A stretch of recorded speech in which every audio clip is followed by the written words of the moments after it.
आज मैं आपको फ्रांस के संविधान के बारे में बताने जा रही हूँ, जो कि तुलनात्मक लोक प्रशासन के अंतर्गत एक संविधान है जिसका कि हम अध्ययन करने जा रहे हैं। फ्रांस का संविधान के बारे में बताना चाहूँ, परिचय के बारे में, कि यह संविधान कोई एक काल का परिणाम नहीं है, अपितु ये एक विभिन्न क्रमिक क्रांतियों और विभिन्न समय की आवश्यकताओं के अनुरूप परिवर्तित होते होते वर्तमान समय तक आया है। तो इस संदर्भ में मैं फ्रांस के संविधान के संवैधानिक विकास की एक बार चर्चा करना चाहूंगी। फ्रांस का संविधान का जो विकास है उसे संवैधानिक विकास के नाम से जाना जाता है कि संविधान निर्मित भी है और विकसित भी है। धीरे धीरे इसमें अनेक संशोधन हुए, परिवर्तन हुए, समाप्त हुए, नया संविधान बना और इस प्रकार इसकी एक यात्रा पूरी हुई। फेरल हेडी ने फ्रांस के प्रशासन को क्लासिक प्रशासन के वर्ग में रखा है। यहाँ की राजनीतिक प्रणाली लंबे समय तक राजतंत्र के अंतर्गत रही। 1789 की राज्य क्रांति ने लुई 16वें के साथ ही राजतंत्र का भी समापन कर दिया था। फ्रांसीसी राज्य क्रांति 1789 से 1815 में फ्रांस को अनेक ऐसी व्यवस्थाएं दी जो बाद में फ्रांस की बदलती राजनीतिक संस्कृति को आज तक प्रभावित करती रही। फ्रांस की राजनीतिक प्रणाली राज्य क्रांति से लेकर अब तक इतनी बार बदली है जो किसी दूसरे देश में देखने को नहीं मिलती है।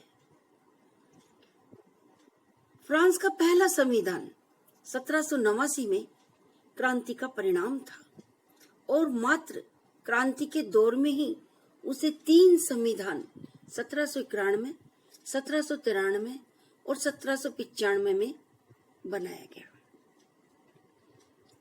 और नेपोलियन ने तीसरे संविधान को एक नए रूप में परिवर्तित कर दिया तथा स्वयं फ्रांस का अधिनायक बन बैठा।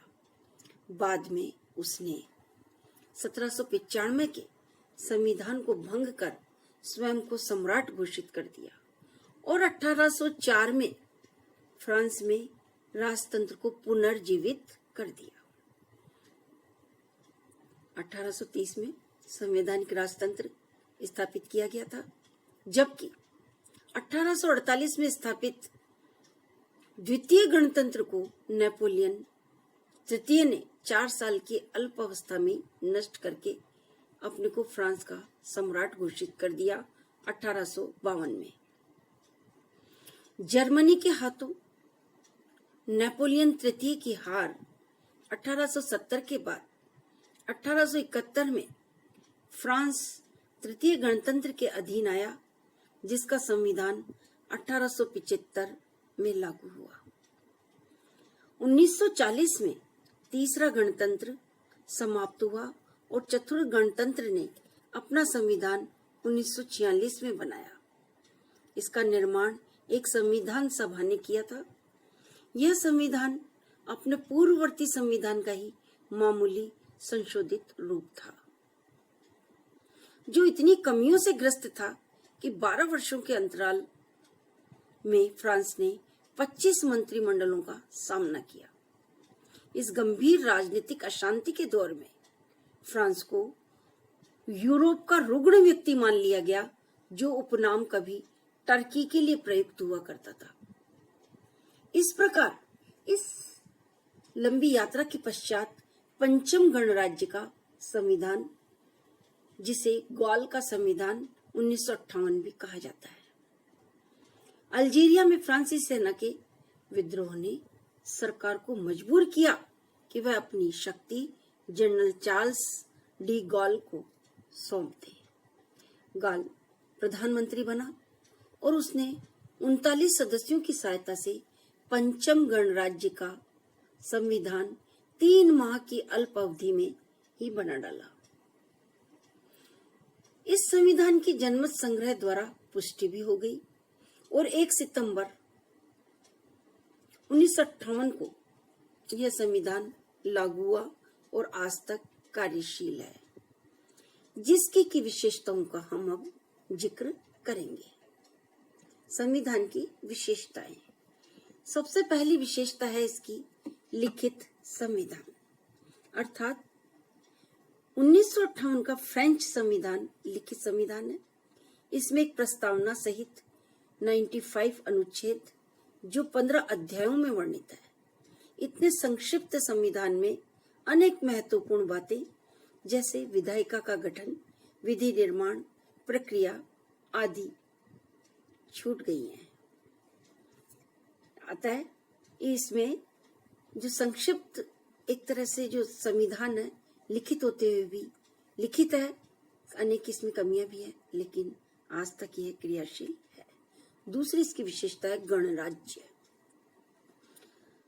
फ्रांस को गणराज्य घोषित किया है संविधान के अनुच्छेद 2 के अनुसार, अर्थात यहाँ का राष्ट्रपति जनता द्वारा निर्वाचित होता है। स्वतंत्रता समानता अर्थात राज्य क्रांति के दौरान इन्हीं 3 मूल्यों पर सर्वाधिक बल दिया गया था जिन्होंने संपूर्ण विश्व का मार्गदर्शन किया। इन्हें 5वें संविधान का विशेष अंग बनाया गया है। एकात्मक व्यवस्था। एकात्मक व्यवस्था संविधान ने फ्रांस को एकात्मक राज्य बनाया, अर्थात शासन प्रणाली एकात्मक रहेगी। इसमें केंद्र राज्यों के मध्य शक्ति विभाजन का प्रावधान नहीं है। केंद्र के पास सभी शक्तियां हैं जिसका प्रयोग कर वह स्थानीय शासन संस्थाओं की प्रस्थापना या उनका उन्मूलन कर सकता है। इस दृष्टि से फ्रांस ब्रिटेन से भी अधिक एकात्मक राज्य प्रतीत होता है। कठोर संविधान। फ्रांस के संविधान में संशोधन का तरीका अत्यंत कठोर है। स्वाभाविक कठोर ही होना है क्योंकि फ्रांसीसी संविधान ने एक परिवर्तन की या समाप्ति की एक लंबी यात्रा तय की थी। अतः 5वें गणराज्य के संविधान में संशोधन प्रक्रिया को थोड़ा कठोर बनाया गया था। दोनों सदनों के न्यूनतम 60% समर्थन द्वारा ही संशोधन हो सकता है। राष्ट्रपति यदि संशोधन करना चाहे तो उसे उस मुद्दे पर सदनों की स्वीकृति के साथ जनमत संग्रह करवाना भी पड़ता है। यही प्रक्रिया सदन के सदस्य द्वारा रखे गए संशोधन प्रस्ताव पर भी लागू होती है। फ्रांस के संविधान में गणराज्य को बदलने पर रोक लगा दी गई है, अर्थात गणराज्य के स्थान पर अब राजाशाही कभी नहीं लाई जा सकेगी। इसी प्रकार फ्रांस के राज्य क्षेत्र में भी परिवर्तन नहीं किया जा सकता। इसी तरह से इसमें एक प्रशासकीय कानून भी फ्रांसीसी संविधान का एक महत्वपूर्ण विशेषता है, अर्थात वहाँ साधारण कानून के साथ साथ प्रशासकीय कानून भी प्रचलित है। साधारण कानून संविधान द्वारा व्यक्तिगत विवादों का और व्यक्तिगत कानूनों की पालना करवाने के लिए कार्य करते हैं, जबकि प्रशासकीय कानून सरकारी संस्थाओं, उनके कर्मचारियों और नागरिकों के मध्य जो कार्य प्रणाली या नीति क्रियान्वयन से संबंधित जो विवाद होते हैं उनके लिए बनाए जाते हैं। अध्यक्षीय तथा संघात्मक शासन प्रणाली का मिश्रण। फ्रांस के संविधान ने फ्रांस को अंशतः अध्यक्षीय और अंशतः संसदीय शासन प्रणाली की विशेषताओं के अनुरूप रखा है, अर्थात फ्रांसीसी संविधान में मिश्रित शासन प्रणाली को अपनाया गया है। इसके 2 भाग हैं।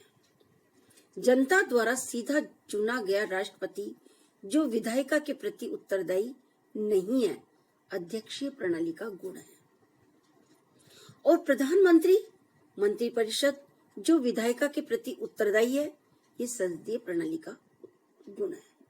लेकिन मंत्रिपरिषद के सदस्य विधायिका के सदस्य नहीं होते और उनमें मतदान भी नहीं करते हैं। अर्थात संसदीय शासन प्रणाली में मंत्रिपरिषद के सदस्य विधायिका के सदस्य होते हैं, किंतु फ्रांस में मंत्रिपरिषद के सदस्य विधायिका के सदस्य नहीं होते और उसमें मतदान भी नहीं करते, यद्यपि कार्यवाही में भाग लेते हैं। राष्ट्रपति और प्रधानमंत्री दोनों कार्यपालिका के शीर्ष पर स्थित हैं और समान शक्तियों का उपयोग भी करते हैं, लेकिन राष्ट्रपति अधिक शक्तिशाली है।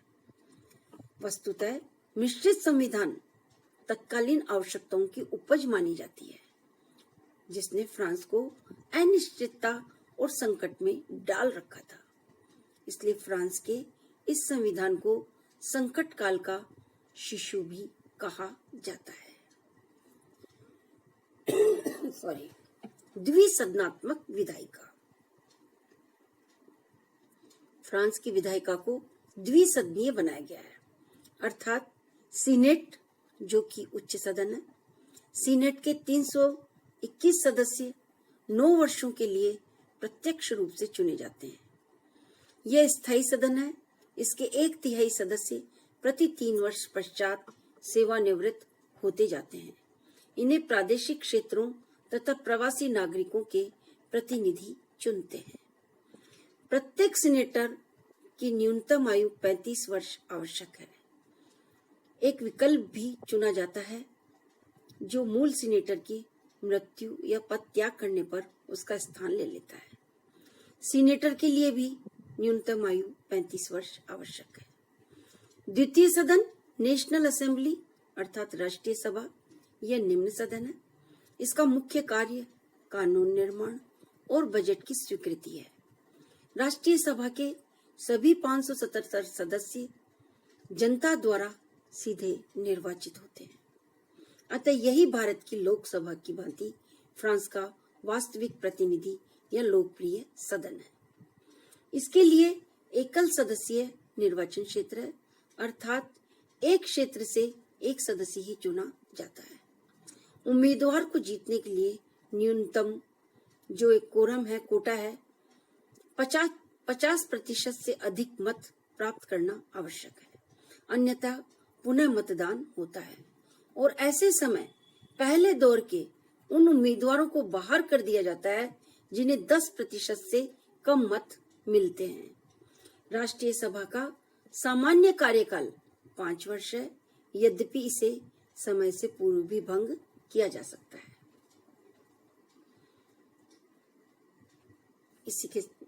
इसमें नेक्स्ट है इसी के साथ ही शक्तिशाली कार्यपालिका एवं निर्बल विधायिका या दुर्बल विधायिका। यद्यपि संविधान ने कार्यपालिका अर्थात राष्ट्रपति प्रधानमंत्री को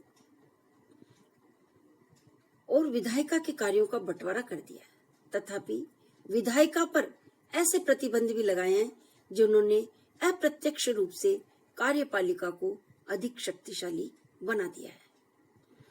विधायिका उन्हीं विषयों पर कानून बना सकती है जिनका उल्लेख संविधान में किया गया है। शेष पर कानून बनाना या शेष विषयों पर कार्यपालिका कानून बनाती है, जिन्हें कार्यकारी डिक्री कहा जाता है। राष्ट्रपति 5 वर्ष के लिए निर्वाचित होता है, जो राष्ट्रीय सभा के कार्यकाल के बराबर है। इस प्रकार कार्यपालिका को स्वतः ही अधिक शक्तियां प्राप्त हो जाती है, क्योंकि विधायिका केवल संविधान में वर्णित विषयों पर ही कानून बना सकती है। इसी के साथ है नेक्स्ट विशेषता है इसकी संवैधानिक परिषद का नियंत्रण। इस संविधान ने पहली बार एक सर्वोच्च संवैधानिक परिषद की स्थापना की, जो फ्रांसीसी संविधान की एक अद्भुत विशेषता है। इस परिषद की भूमिका को देखते हुए इसे तीसरा सदन भी कहा जाता है। इसके सभी 9 सदस्य 9 वर्षों के लिए नियुक्त किए जाते हैं। यह भी एक स्थायी परिषद है, जिसके 1/3 सदस्य प्रति 3 वर्ष बाद परिवर्तित होते रहते हैं। इसका मुख्य कार्य है विधायिका के कानूनों तथा कार्यपालिका की कार्यकारी डिक्रियों की न्यायिक समीक्षा करना। यह जनमत संग्रह की भी जांच करती है और चुनावों की देखरेख भी करती है। चुनाव परिणामों की घोषणा का दायित्व भी इसी संवैधानिक परिषद का है। राष्ट्रपति द्वारा आपातकाल की घोषणा से पूर्व इस परिषद से परामर्श लेना आवश्यक है। इस प्रकार संवैधानिक परिषद का प्रशासन के ऊपर जो नियंत्रण होता है वो फ्रांसीसी संविधान की एक विलक्षणता है। नेक्स्ट है राजनीतिक दलों को संवैधानिक मान्यता। इस संविधान की यह भी एक अद्भुत विशेषता है कि इसने राजनीतिक दलों का जिक्र अपने अनुच्छेद 4 में कर दिया है।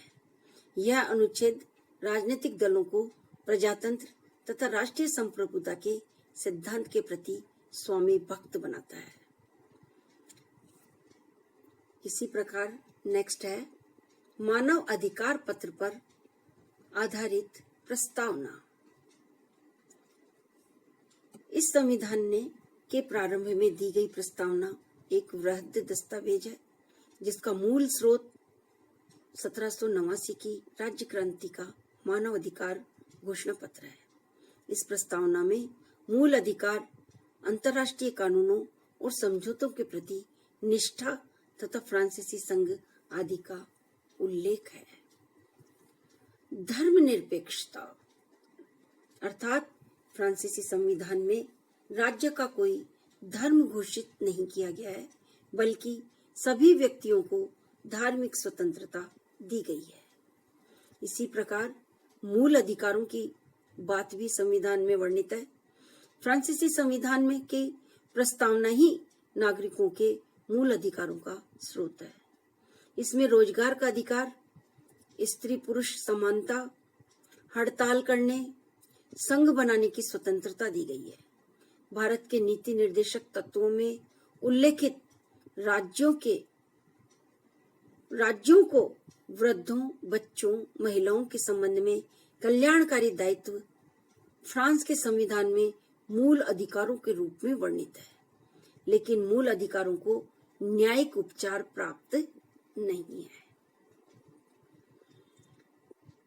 अगली विशेषता है जनमत संग्रह पर आधारित संविधान। इस संविधान का निर्माण जनता के निर्वाचित प्रतिनिधियों ने नहीं, अपितु जनरल गॉल द्वारा नियुक्त 39 सदस्यीय संविधान सभा ने किया था, लेकिन जनमत संग्रह में इसे भारी समर्थन मिला। संविधान के 3 अनुच्छेद में कहा गया है कि राज्य की संप्रभुता जनता में निहित होगी, जो इसका प्रयोग अपने प्रतिनिधियों के माध्यम से करेगी। इस प्रकार इसकी अगली विशेषता है न्यायालयों की दोहरी विशेषता। जिस प्रकार फ्रांसीसी संविधान में 2 प्रकार के कानून है, साधारण कानून और प्रशासकीय कानून, ठीक उसी प्रकार न्यायालयों की भी दोहरी व्यवस्था है। एक न्यायालय की जो व्यवस्था है वह साधारण कानूनों की क्रियान्विति के संदर्भ में जनता के लिए कार्य करती है, अर्थात साधारण न्यायालय जिन्हें साधारण प्रशासकीय न्यायालय भी कहा जाता है, साधारण कानूनों को लागू करती है और व्यक्तिगत नागरिकों के पारस्परिक विवादों का निपटारा करती है। प्रशासकीय न्यायालय प्रशासकीय कानूनों को लागू करते हैं तथा सरकारी सत्ताओं के पारस्परिक विवादों एवं सरकारी कर्मचारियों एवं व्यक्तिगत नागरिकों के बीच उत्पन्न होने वाले विवादों का निपटारा करती है।